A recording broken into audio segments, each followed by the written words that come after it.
Hi all, welcome to my channel true living by Minnu. ഇന്നൊരു recipe video ആയിട്ടാണ് വന്നിരിക്കുന്നത്.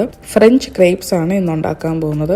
ക്രേപ്സ് എന്ന് പറയുന്നത് ഞങ്ങളുടെ വീട്ടിലെ ഒരു ഇടയ്ക്കിടയ്ക്ക് ഉണ്ടാക്കുന്ന ഒരു സാധനമാണ്. എല്ലാവർക്കും ഇഷ്ടമുള്ളൊരു ഐറ്റമാണ്. വളരെ സിമ്പിളായിട്ട് നമുക്ക് ഉണ്ടാക്കാം, എല്ലാവർക്കും ഇഷ്ടപ്പെടും, നല്ല ടേസ്റ്റിയാണ്. അപ്പോൾ ഇതെങ്ങനെയാണ് ഉണ്ടാക്കുന്നതെന്ന് നമുക്ക് നോക്കാം. അപ്പോൾ ക്രേപ്സ് ഉണ്ടാക്കാനുള്ള ഇൻഗ്രീഡിയൻസ് ആണ് ഈ കാണുന്നതൊക്കെ. വളരെ കുറച്ച് ഇൻഗ്രീഡിയൻസ് മതി. മെയിനായിട്ട് വേണ്ടത് മൈദയാണ്. മൈദ ഞാൻ 1 കപ്പാണ് എടുത്തിരിക്കുന്നത്.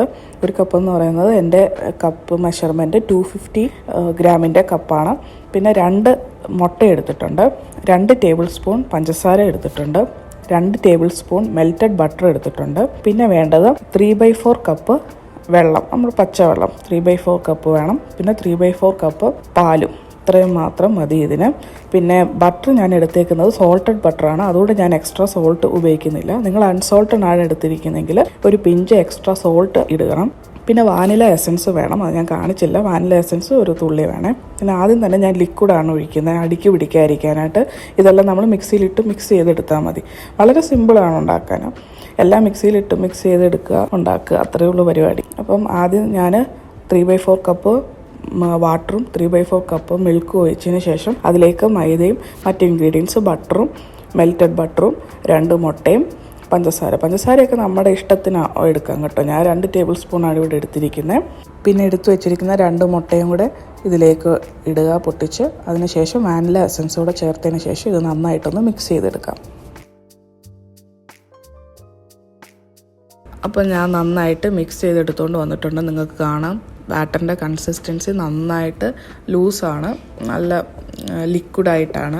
നമ്മുടെ ദോശമാവിനേക്കാളും ഒക്കെ നല്ല നീണ്ട് ഇങ്ങനെ തന്നെ ആയിരിക്കണം. പിന്നെ നിങ്ങളുടെ ഓരോ മൈദയ്ക്കും അനുസരിച്ച് ഇച്ചിരി കട്ടിയാണെന്ന് തോന്നുന്നുണ്ടെങ്കിൽ കുറച്ചുകൂടെ നിങ്ങൾക്ക് വെള്ളം ഒഴിച്ചോ അല്ലെങ്കിൽ പാലൊഴിച്ചോ നിങ്ങൾക്ക് നീട്ടാം. ഇനി ഇത് 1 മണിക്കൂറെങ്കിലും അറ്റ്ലീസ്റ്റ് നമ്മൾ ഫ്രിഡ്ജിൽ വെക്കണം. അപ്പോൾ ഇത് 48 മണിക്കൂർ വരെ നമുക്ക് ഫ്രിഡ്ജിൽ വെക്കാം, സൂക്ഷിക്കാം, കുഴപ്പമൊന്നുമില്ല. അപ്പോൾ ഞാനിത് 1 മണിക്കൂർ ഫ്രിഡ്ജിൽ വെക്കുവാണേ. ഇനി ഫ്രിഡ്ജിൽ വെക്കുന്നത് എന്തിനാണെന്ന് വെച്ചാൽ ഇതൊരു ഉണ്ടാക്കി കഴിയുമ്പോൾ നമ്മൾ മിക്സ് ചെയ്ത് ഉടനെ ഉണ്ടാക്കുമ്പോൾ ഇതൊരു റബ്ബറി ടെക്സ്ചർ പോലെ ആവും. അപ്പോൾ അത് അവോയ്ഡ് ചെയ്യാനായിട്ടാണ് നമ്മൾ ഫ്രിഡ്ജിൽ വെക്കുന്നത്. ഒരു 2 hours ഞാൻ ഫ്രിഡ്ജ് വെച്ചിട്ടുണ്ട്. അതിനുശേഷം ഇനി നമ്മളൊരു ഫ്രൈയിങ് പാൻ എടുക്കുക. അത് കഴിഞ്ഞിട്ട് ഇച്ചിരി ബട്ടർ, സ്റ്റിക്കാണ്, അടിക്ക് പിടിക്കില്ലെന്നാലും ഒരു ടേസ്റ്റിനൊക്കെ ആയിട്ട് ഒരു ഇച്ചിരി ബട്ടർ ഇട്ട് കൊടുക്കുക. അതിനുശേഷം ഞാനൊരു 1/4 കപ്പിലാണ് ഞാൻ ഓരോ ക്രേപ്സും ഉണ്ടാക്കുന്നത്. അപ്പോൾ എല്ലാം ഒരുപോലെ ഇരിക്കാൻ വേണ്ടിയിട്ടാണ് അങ്ങനെ ചെയ്യുന്നത്. തിക്നെസ് ഒക്കെ ആണെങ്കിൽ നമ്മൾ എല്ലാം ഒരേ സൈസിൽ എടുത്തു കഴിഞ്ഞാൽ, ഇപ്പോൾ നിങ്ങൾ എടുക്കുന്ന സ്പൂണ് ഇപ്പോൾ ഒരു സ്പൂണാണ്, ആ സ്പൂണിൽ തന്നെ എല്ലാം എടുക്കുക. അപ്പോൾ മെഷർമെൻറ്റ് കപ്പ് ഉണ്ടെങ്കിൽ ഇങ്ങനെ ചെയ്താൽ എല്ലാം ഒരേ സൈസിൽ തന്നെ നമുക്ക് കിട്ടും. അതിനുവേണ്ടി ഞാൻ ചെയ്യുന്നതാണ്. എന്നിട്ട് ഇത് വേഗമാവും, 2 സൈഡും തിരിച്ചും മറിച്ചും ഒക്കെ ഇട്ട് നമുക്ക് തിന്നായതുകൊണ്ട് തന്നെ വേഗം ആയി കിട്ടും.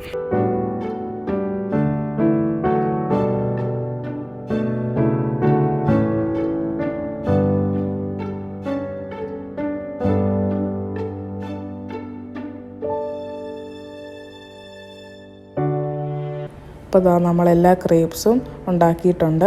അപ്പോൾ ഈ ഒരു മെഷർമെൻറ്റിൽ എനിക്ക് 8 ക്രേപ്സാണ് കിട്ടിയത്. ഇനി ഇത് എങ്ങനെയാണ് സെർവ് ചെയ്യുന്നതെന്ന് കാണിക്കാം. അപ്പോൾ നിങ്ങൾക്ക് ഞാൻ 2 രീതിയിൽ സെർവ് ചെയ്ത് കാണിക്കുന്നുണ്ട്.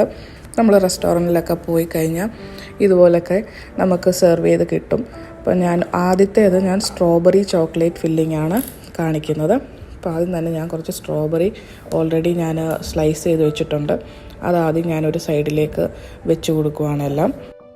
പിന്നെ അതിനെ ഞാൻ 2ആയിട്ട് മടക്കിയതിന് ശേഷം 4ആയിട്ട് ഇതുപോലെ ഒരു കോൺ രീതിയിൽ മടക്കി. അതിനുശേഷം ഇത് ന്യൂട്ടല്ലയാണ്. ഇത് ഞാനൊന്ന് മൈക്രോവേവിൽ ഒരു 30 സെക്കൻഡ്സ് ഒന്ന് വെച്ച് ചൂടാക്കി. അപ്പം കുറച്ചുകൂടെ സ്പ്രെഡബിൾ ആക്കാൻ ഈസിയാണ്. അങ്ങനെ ചെയ്തതിന് ശേഷം ഇതിന് മുകളിലോട്ട് ഞാൻ ചുമ്മാ ഒരു ഡെക്കറേഷൻ പോലെ, പിന്നെ കഴിക്കാനും നല്ല ടേസ്റ്റിയാണ്.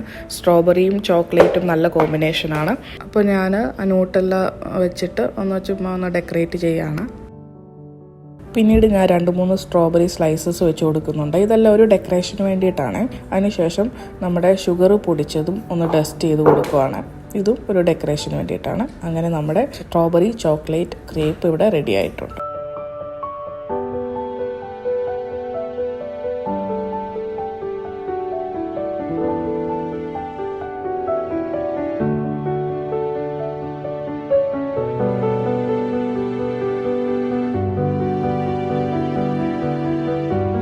നെക്സ്റ്റ് ഒരു കാരമൽ ഫിൽഡ് ബനാന ക്രേപ്പാണ് കാണിക്കാൻ പോകുന്നത്. അപ്പോൾ ആദ്യം ഞാനൊരു ക്രേപ്പ് എടുത്തു. പിന്നെ ഞാൻ ബനാന സ്ലൈസ് ചെയ്ത് വെച്ചിരിക്കുന്നത് വെച്ച് കൊടുക്കുകയാണ്. അതിനുശേഷം ഞാനത് റോൾ ചെയ്തെടുത്തു. ഇനിയും ഇത് നെസ്ലയുടെ കാരമൽ സോസാണ്, അപ്പോൾ അത് ഞാൻ ഒഴിച്ചു കൊടുക്കുകയാണ്. അതിനുശേഷം സ്ലൈസ് ചെയ്തിരിക്കുന്ന ബനാന ഞാൻ വെച്ച് കൊടുത്തു. അപ്പോൾ നമ്മുടെ കസ്റ്റേർഡ് ഫിൽഡ് ബനാന ക്രേപ്പ് റെഡിയായി.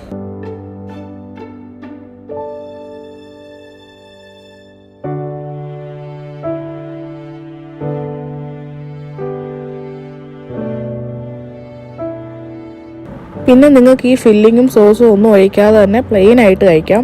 അങ്ങനെയാണെങ്കിൽ ബാറ്ററി കുറച്ച് ഷുഗർ കൂട്ടിയിട്ട് നിങ്ങൾ മിക്സ് ചെയ്താൽ മതിയാവും. അപ്പോൾ ഇന്നത്തെ റെസിപ്പി വീഡിയോ എല്ലാവർക്കും ഇഷ്ടപ്പെട്ടെന്ന് വിചാരിക്കുന്നു. എല്ലാവരും ട്രൈ ചെയ്യുക. വളരെ സിമ്പിളായിട്ട് എളുപ്പത്തിൽ നമുക്ക് ഉണ്ടാക്കിയെടുക്കാം. കുട്ടികൾക്കൊക്കെ പ്രത്യേകിച്ച് ഭയങ്കരമായിട്ട് ഇഷ്ടപ്പെടും. അപ്പോൾ എൻ്റെ പഴയ വീഡിയോസ് കാണാത്തവർ കാണുക. ചാനൽ സബ്സ്ക്രൈബ് ചെയ്യാത്തവർ സബ്സ്ക്രൈബ് ചെയ്യുക. Thank you all for watching my video. Please like, share and subscribe to my YouTube channel. See you all. By.